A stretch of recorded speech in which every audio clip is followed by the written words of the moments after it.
আরেকটা প্রস্তাব আমরা দিয়েছি, ভোটার সেন্টারটাকে ভিতরে না করে মাঠের মধ্যে উন্মুক্ত স্থানে করা যায় কিনা।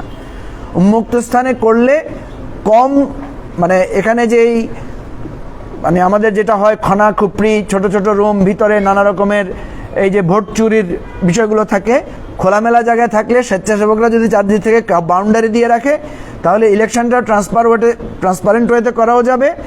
এবং আশা করতেছি যে আমরা এই ধরনের যেগুলো আমরা অতীতে দেখেছি, ছোট ছোট রুমে ঢুকে আটকে রেখে বিভিন্নভাবে ভোট চুরি করা, বাক্স চুরি করার এই জিনিসটা আর থাকবে না। এবং সাংবাদিকদের পক্ষে খোলা মাঠে হলে চারদিক থেকে মনিটর করাটা সুযোগটা থাকবে।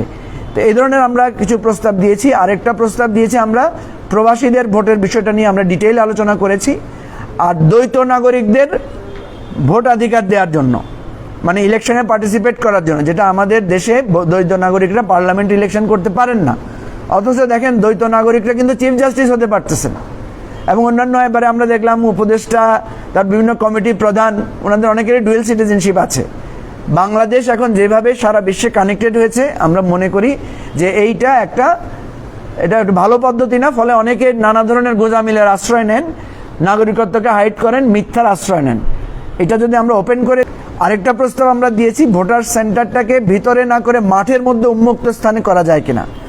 উন্মুক্ত স্থানে করলে কম এখানে যেই আমাদের যেটা হয় খনা খুপড়ি, ছোট ছোট রুম, ভিতরে নানা রকমের এই যে ভোট চুরির বিষয়গুলো থাকে, খোলামেলা জায়গায় থাকলে স্বেচ্ছাসেবকরা যদি চারদিক থেকে বাউন্ডারি দিয়ে রাখে তাহলে ইলেকশনটা ট্রান্সপারেন্ট ওয়েতে করাও যাবে। এবং আশা করতেছি যে আমরা এই ধরনের যেগুলো আমরা অতীতে দেখেছি, ছোট ছোট রুমে ঢুকে আটকে রেখে বিভিন্নভাবে ভোট চুরি করা, বাক্স চুরি করার এই